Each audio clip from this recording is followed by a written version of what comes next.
ఆ రోజు ఇప్పుడున్న ముఖ్యమంత్రి రేవంత్ రెడ్డి గారు పాదయాత్రలో మేము కూడా దఫాలుగా మేము కరెంటు కార్మికులకు కష్టాలు వస్తున్నాయి సార్ అని మా కార్మికుల బాధ వినతి పత్రాల ద్వారా ఇవ్వడం జరిగినది. ఆ రోజు ప్రభుత్వంలోకి రాగానే మిమ్మల్ని అందరినీ నేను కడుపులో పెట్టుకొని చూసుకుంటా రెగ్యులర్ చేస్తాను హామీ ఇవ్వడం జరిగినది. కాబట్టి గత సంవత్సరం కూడా నడుస్తున్నది. సంవత్సరం అయిపోయింది కాబట్టి ఈరోజు మన విద్యుత్ కాంట్రాక్ట్ కార్మికులు జేఏసీ పిలుపు మేరకు 3 నెలల సంది కష్టపడి ఇప్పటికి 3వసారి మీటింగ్ చేస్తున్నాం. ఈ సభకు కూడా రాకుండా ఆటంకాలు కలిగించి కొందరిని అరెస్టులు చేయడం జరుగుతున్నది. కార్మికులం మేము నక్సలెట్లం అది కాదు సార్.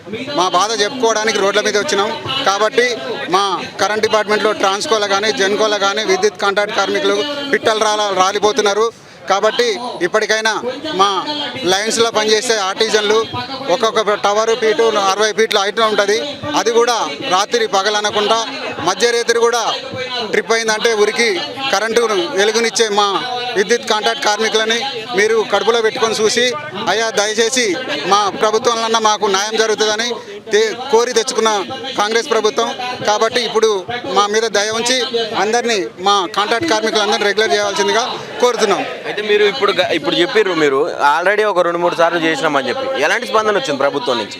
ఎలాంటిది అంటే సరే గవర్నమెంట్ దృష్టికి పోయింది, కానీ మంత్రి గారే మాకు కొంచెం టైం ఇస్తే బాగుండు, టైం ఇచ్చి మాకు ఈ అవకాశాన్ని అందరినీ కాంట్రాక్ట్ కార్మికులందరినీ రెగ్యులర్ చేయాల్సిందిగా కోరుతున్నాం. ఇప్పుడు ప్రజెంట్ మీకు జీతాలు కూడా కరెక్ట్ ఇస్తలేరు, చాలని జీతాలతో వెట్టి చాకరీ చేస్తున్నాం అని చెప్తా ఉన్నాం.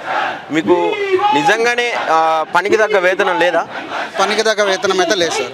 ఎందుకంటే మేము రాత్రి పగలు పనిచేసేది మేము విద్యుత్ ఆర్టిజన్ కార్మికులే. మేము 24 అవర్స్ రీడింగ్ తీసినా మేమే. సబ్స్టేషన్లల్లో ఒక్కళ్ళుండి కూడా డ్యూటీలు చేస్తారు. వాడు చనిపోతే కూడా అనకాడికి తెల్లారిపోయి ఇంకోటి చూసిన దానికి కూడా గత లేదు. ఎందుకంటే ముగ్గురున్న వాళ్ళతోటి 2 చేపిస్తున్నారు, 4 ఉన్న కాడ 3 చేపిస్తున్నారు. ఎందుకంటే సబ్స్టేషన్లు పెరిగినాయి కానీ వర్కర్లు పెరగలే. మా దాంట్లో జీతాలు కట్ చేసి మాకే తక్కువ చేసి ఇస్తున్నారు. అయితే ఇప్పుడు మిమ్మల్ని కన్వర్షన్ చేయడం వల్ల ఏమైనా ఆర్థిక భారం పడే అవకాశం ఉందా ప్రభుత్వం మీద? ఆర్థిక భారం ఏం పడదు సార్. ఇప్పుడు ఎందుకు ఆలోచిందంటే ఒకవేళ మాకు అవకాశం ఏంటంటే 5 సంవత్సరాలు అయిపోయింది, రెగ్యులర్ చేస్తాను ఉన్న మా జీవో నెంబర్ ప్రకారంగా మమ్మల్ని రెగ్యులర్ చేయమంటున్నాం. అంతేగాని అది రెగ్యులర్ చేసి కొందరు మిస్గైడ్ చేస్తున్నారు. ఏమని గ్రేడ్ చేంజ్ చేస్తాం ప్లస్ 2 మీకు ఏబిఎస్ రూల్ అవన్నీ అవసరం లేదు సార్. గ్రేడ్ చేంజ్ చేస్తే డబ్బులు జీతాలు పెరుగుతాయి కానీ మీకు గవర్నమెంట్కు బార్డర్ పడుతుంది. ఈ కన్వర్షన్ చేస్తే మాత్రం ఏం పడదు సార్. కన్వర్షన్ పడదు. కనీస వేతనం ఎంత డిమాండ్ చేస్తున్నారు? మాకు ఇప్పుడు ఉన్న పరిస్థితులలో పిల్లల చదువుల కోసానికైనా విద్యా అర్హతను బట్టి అయినా మాకు ఏ అవకాశం లేదు సార్. మినిమం 50,000 కానీ స్టార్ట్ చేస్తే బాగుంటుంది అనుకుంటున్నాం. ఎందుకంటే అందరూ లక్షలు తీసుకునేలాగా మేము ఏం లేము. 15,000 20,000 కాంచి ఉన్న వాళ్ళే ఉన్నాం. 20 సంవత్సరాల సంది పనిచేస్తున్నాం. అయితే ఒక పక్క రేవంత్ రెడ్డి ప్రభుత్వం మేము అందరికీ మంచి చేసినాం అని చెప్పి విజయోత్సవాలు చేస్తూ ఉన్నది, మరి అందులో మీరు లేరా?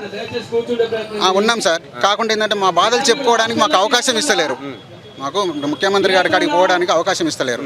కానీ ఇస్తే మాత్రం సార్ దృష్టికి మేము కూడా సార్ని కలవడానికి ప్రయత్నం చేస్తున్నాం.